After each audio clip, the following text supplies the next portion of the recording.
ब्रह्मजनों को, सभी ज्ञान प्रेमियों को, सभी प्रबुद्ध जनों को, सभी तत्वदर्शी जिज्ञासुओं को और सभी गीता प्रेमियों को मेरी ओर से और मेरी संस्था डूअर्स पैराडाइज फाउंडेशन के सभी सदस्यों की ओर से सादर जय श्री कृष्ण। आज हम वर्तमान युग में आध्यात्मिक चिंतन की श्रृंखला के तहत गीता के चतुर्थ अध्याय के श्लोक संख्या 40वें की व्याख्या करेंगे। 39वें श्लोक में भगवान ने ज्ञान प्राप्ति के लिए श्रद्धा के महत्व को और श्रद्धा कैसे पहचानी जा सकती है उसको विस्तार से हमें समझाया, और यदि किसी में श्रद्धा की कमी है तो उसकी क्या हानि होती है, और जो अश्रद्धालु पुरुष होते हैं उनकी भगवान ने कैसे निंदा की है, वह इस श्लोक में समझाने की कोशिश की है, ताकि हम कुछ अपने ज्ञान तत्व को और आगे बढ़ाने के लिए प्रयास करें और श्रद्धा को अपने जीवन में उतारकर तत्परता और इसकी गति और बढ़ाएं, जिसको ऋषि वेद व्यास जी ने हमारे कल्याणार्थ, हमारे हितार्थ कुछ इस तरह से लिखा है। अज्ञः च अश्रद्धान च संशयात्मा विनश्यति, न अयम लोक अस्ति न पर न सुखम संशयात्मनः। अर्थात विवेकहीन और श्रद्धा रहित संशयात्मा मनुष्य का पतन हो जाता है। ऐसी संशयात्मा मनुष्य के लिए न तो यह लोक न परलोक है, और फिर सुख की तो कल्पना करना ही व्यर्थ है। यदि मैं इसको और भी सरल हिंदी में कहूं तो विवेकहीन, श्रद्धा रहित, संशय युक्त मनुष्य भ्रष्ट हो जाता है। उसके लिए न तो यह लोक सुखप्रद है और न परलोक ही। तो फिर जीवन में शांति की बात करना तो सर्वथा अनुचित ही है। The indiscriminate, devoid of reverence, and one with lot of doubts get diverged from the eternal path. For him, neither this world is pleasant nor the other after death is pleasant. तो इसको समझना बहुत जरूरी है। इसलिए जिन लोगों की भगवान में श्रद्धा नहीं होती, जो भगवान के अस्तित्व पर प्रश्न लगाते हैं, और कुछ लोग मानते हैं, जैसे लोग रामायण को मानते हैं, गीता को मानते हैं, लेकिन राम की नहीं मानते, कृष्ण की नहीं मानते, वह अल्प ज्ञानी है, वह भी अज्ञानी है। इस बात को समझाने का भगवान ने यहां प्रश्न किया, और हमको समझाने के लिए अर्जुन जैसे जिज्ञासु को समझाने का प्रयत्न किया है। अब हम कितना अपने जीवन में इन चीजों को महत्व को समझकर अपने जीवन में अंगीकार करते हैं, स्वीकार करते हैं, यह हम पर निर्भर करता है। जिस पुरुष का विवेक अभी जागृत नहीं हुआ है, तथा जितना विवेक जागृत हुआ है उसको महत्व नहीं देता है, और साथ ही जो अश्रद्धालु है, ऐसे संशय युक्त पुरुष का परमार्थिक मार्ग से पतन हो जाना स्वाभाविक है। अर्थात परमार्थिक मार्ग से पतन हो जाता है। वह फिर अपने विचारों में उद्दंडता पैदा कर लेता है। कारण है कि संशय युक्त पुरुष अपनी बुद्धि तो प्राकृत शिक्षा रहित है ही, और दूसरे की बात का आदर वह करता नहीं। फिर ऐसे मनुष्य को संशय कैसे नष्ट हो सकते हैं? और संशय नष्ट हुए बिना उसकी उन्नति कैसे हो सकती है। मैं अपने जीवन में एक वाक्य 30 साल के कॉर्पोरेट के अनुभव में बहुत बार मैंने कहा है, लोगों को समझाने का प्रयास किया है, काउंसलिंग की है, कोचिंग की है, और मुझे ऐसे बहुत सारे लोग मिले भी हैं। कुछ लोगों ने समझा है, कुछ ने नहीं समझा है। और मैं एक वाक्य बहुत प्रखरता के साथ उनके साथ बोलता था कि कुछ जीवन में लोग ऐसे हैं जो मैं जानता कुछ नहीं हूं और मानता किसी की नहीं, और वो सब लोग ही उद्दंडी हैं। उन्हें यदि आतताई भी कहा जाए तो अनुचित नहीं होगा। तो आप अपने व्यवहार को स्वयं निर्धारित कीजिए कि कहीं यह बात मुझ पर तो लागू नहीं हो रही है कि मैं जानता कुछ नहीं हूं और मानता ना मैं किसी को हूं ना किसी की हूं। अलग अलग बातों को सुनने से यह ठीक है अथवा वह ठीक है, इस प्रकार संदेह युक्त पुरुष का नाम संशयात्मा है। परमार्थिक मार्ग पर चलने में साधक का संशय पैदा होना स्वाभाविक है, क्योंकि वह किसी भी विषय को पढ़ेगा तो कुछ समझेगा और कुछ नहीं समझेगा। जिससे विषय को कुछ समझते उस विषय में संशय पैदा नहीं होता। जो विषय को समझते हैं या जो बिल्कुल नहीं में समझते हैं उनमें संशय नहीं होता। संशय किन में होता है? अल्प ज्ञान से। जिस विषय को पूरा समझते हैं उस विषय में संशय नहीं रहता है। अतः संशय सदा अधूरे ज्ञान से पैदा होता है। इसी को भी अज्ञान कहते हैं। अज्ञान का अर्थ ज्ञान का अभाव ही नहीं है। अधूरे ज्ञान को पूरा ज्ञान मान लेना भी अज्ञान है। कारण है कि परमात्मा का ही अंश होने से जीव में ज्ञान का सर्वथा अभाव हो ही नहीं सकता, क्योंकि जो परमात्मा का अंश है इतना तो भगवान ने ज्ञान दिया है, तभी वह अपनी सुरक्षा करता है। चाहे सामाजिक सुरक्षा हो, आर्थिक सुरक्षा हो, शारीरिक सुरक्षा हो, किसी तरह की भी सुरक्षा हो, तभी वह अपनी भूख प्यास का ध्यान रखता है। तो वह अज्ञानी हो नहीं सकता। केवल नाशवान असत की सत्ता मानकर उसे महत्व देता है या देता रहता है। असत को असत ने मानकर भी वह असत से विमुख नहीं होता। यही अज्ञान है। इसलिए मनुष्य में जितना ज्ञान है, यदि उस ज्ञान के अनुसार वह अपना जीवन बना ले तो अज्ञान सर्वथा के लिए मिट जाएगा और ज्ञान का प्राकट्य हो जाएगा। कारण है कि अज्ञान की स्वतंत्र सत्ता है ही नहीं। इसीलिए संशयात्मा या संशय का उत्पन्न होना हानिकारक नहीं है, प्रत्युत संशय को बनाए रखना और उसे दूर करने की चेष्टा न करना ही हानिकारक है। संशय को दूर करने की चेष्टा न करने पर संशय ही सिद्धांत बन जाता है। कुछ लोग अपना ही नियम बना लेते हैं। कारण है कि संशय दूर न होने पर मनुष्य सोचता है कि परमार्थिक मार्ग में सब कुछ ढकोसला है, बनावटी है, आडंबर है, और ऐसा सोचकर उसे छोड़ देता है तथा वह नास्तिक बन जाता है। परिणाम स्वरूप उसका पतन हो जाता है। इसीलिए अपने भीतर संशय रहना साधक को बुरा न लगना चाहिए। संशय बुरा न लगने पर जिज्ञासा जागृत होती है, जिसकी पूर्ति होने पर संशय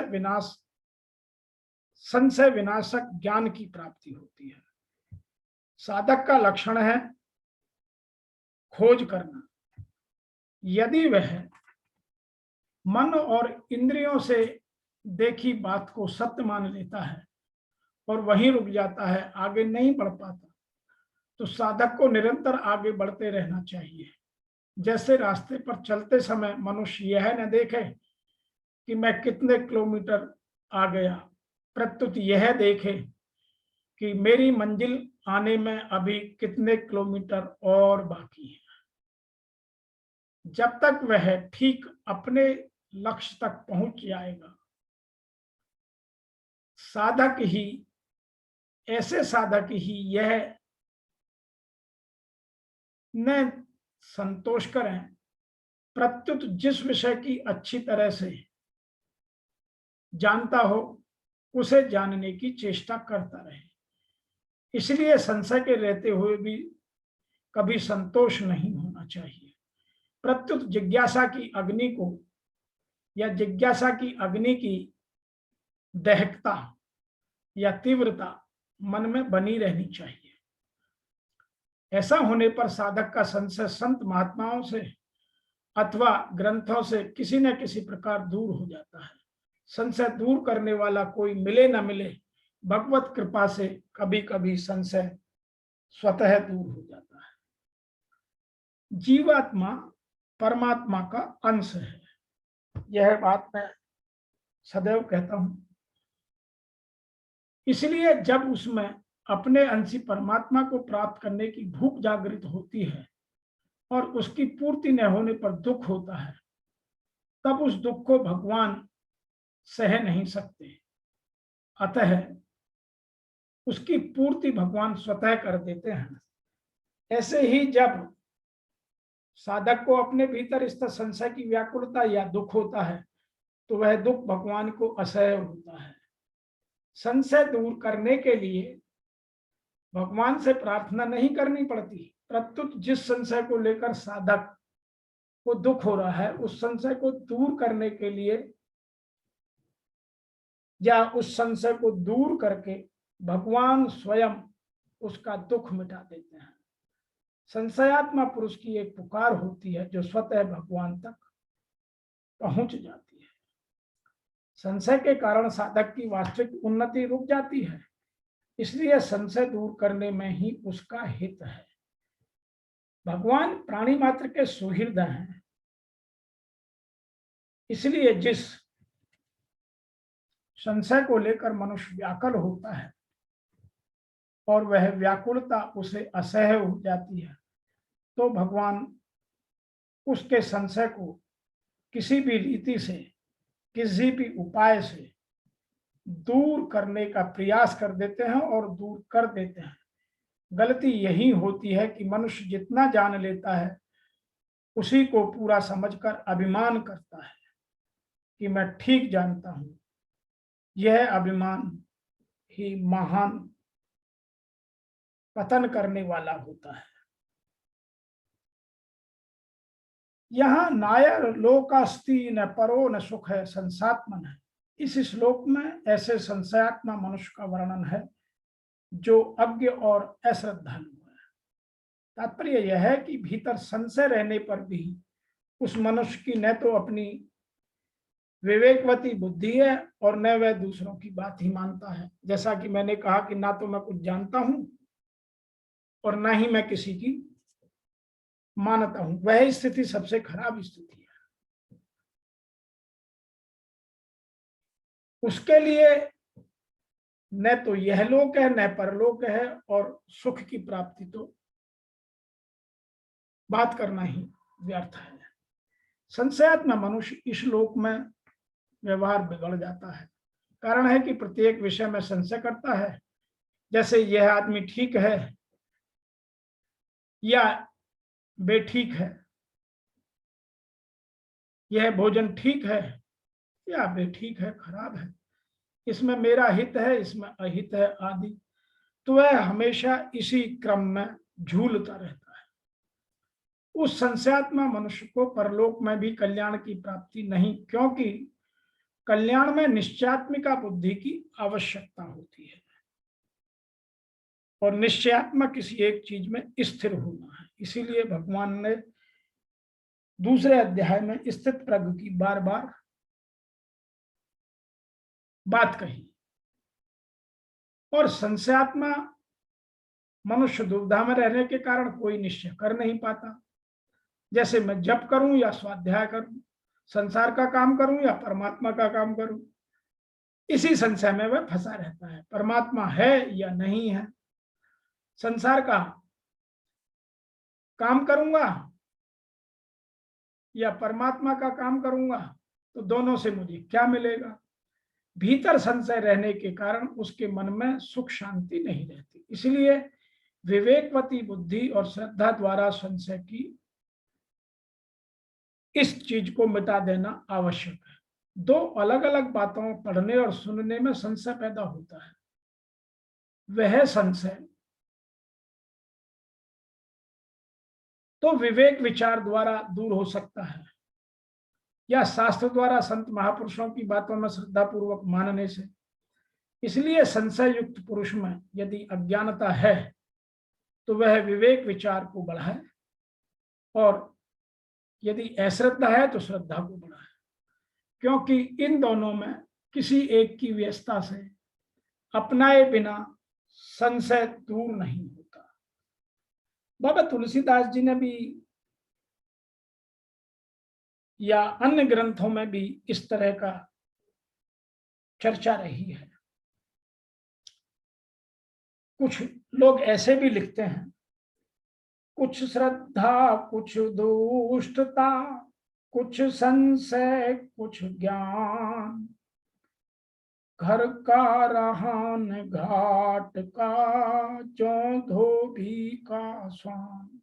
यह कहावत हम सबने सुनी होगी कि एक धोबी था जो रहता गांव में था, घर था और कपड़े जंगल में धोता था।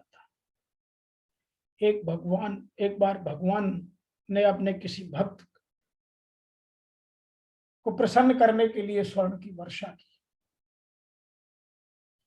तो धोबी के कुत्ते ने सोचा कि जो घर में है इसे तो मैं आकर समेट लूंगा, लेकिन मैं जहां नदी किनारे कपड़े धोता हूं और सुखाता है मेरा मालिक, वहां जाकर मैं उसको समेट लाऊं। तो वो तब तक वह पहुंचा तो वहां भी खत्म, और जब घर लौट कर आया तो घर का भी सोना पत्थर बन चुका था। अतः बहुत अधिक लालसा और संशय हमें यह कहावत सुनने को प्रेरित कर देती है कि धोबी का कुत्ता घर खाना घाट का। तो हमें अपने जीवन में संशय को विवेक से मिटाना, श्रद्धा से मिटाना अत्यंत आवश्यक है। मैं एक बार आपको फिर कहना चाहता हूं कि यदि अज्ञानता है तो विवेक विचारशीलता बढ़ाना, और यदि अश्रद्धा है तो श्रद्धा को बढ़ाना। यह आपको अपने अंदर स्वयं निर्णय करना पड़ेगा कि मेरे अंदर अज्ञानता है या अश्रद्धा है। यह कोई दूसरा आपको बतलाता है तो बुरा लगता है, कभी आप स्वीकारते हैं कभी नहीं स्वीकारते। अतः आज वर्तमान की दृष्टि से भी यदि इस बात को समझा जाए तो कुछ लोग इसे ऐसे भी कहते हैं कि अज्ञानी जो यज्ञ की विधि विशेष से अनभिज्ञ हैं एवं श्रद्धा रहित तथा संशय युक्त पुरुष इस कल्याण पथ के मार्ग से, इस परमार्थ के मार्ग से पथ भ्रष्ट हो जाते हैं।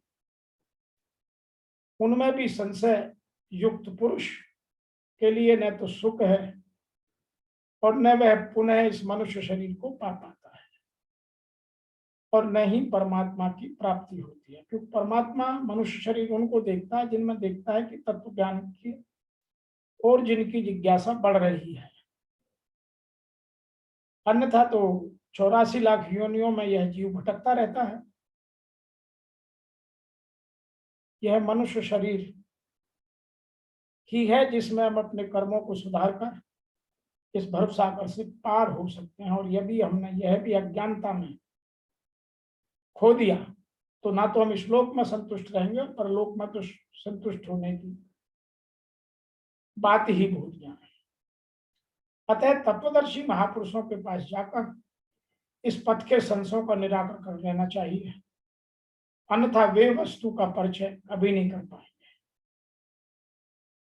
अब उसका परिचय कौन कर पाते हैं, इसको भगवान आगे के श्लोकों में व्याख्या करते हैं, जिनकी व्याख्या हम आगे के श्लोकों में करेंगे। अतः आज के श्लोक से हमें ये 3 बातें अपने जीवन में जानना बहुत आवश्यक है, जिनको हम सुधार सकते हैं, और तब ही इस मनुष्य धर्म, जो मनुष्य योनि हमें मिली है, मनुष्य का जो जीवन मिला है, मनुष्य रूपी शरीर मिला है, इससे कुछ लोक हितार्थ, लोक कल्याणार्थ कार्य करके, भगवान की भक्ति करके इस आत्मा का परमात्मा से मिलन कराने में सहायक हो सकते हैं। उसके लिए 3 चीजों से दूर रहना है: अविवेक या विवेकहीनता, दूसरा है अश्रद्धा और श्रद्धा रहित। यदि मुझ में अश्रद्धा है तो मुझे श्रद्धा पैदा करनी है, श्रद्धा रहित तो श्रद्धा पैदा करनी। तीसरा संशय युक्त मनुष्य। यदि इन तीनों ने प्रयास नहीं किया तो वह ना तो उनके लिए यह लोक सुप्रद है और न ही परलोक। अतः वह इस भवसागर में, इस 84 लाख योनियों में ही ऐसे ही भटकते रहे। अतः हमें विवेक को जगाना, श्रद्धा को बढ़ाना और संशय को मिटाना अत्यंत आवश्यक है, जिसके लिए हमें तत्वदर्शियों की, महापुरुषों की अच्छे पठन पाठन की आवश्यकता होती है। आज के इस श्लोक की व्याख्या में इतना ही। फिर आपसे शीघ्र मिलते हैं। तब तक के लिए आपको मेरी ओर से और मेरी संस्था के सभी सदस्यों की ओर से ओम नमो भगवते वासुदेवाय।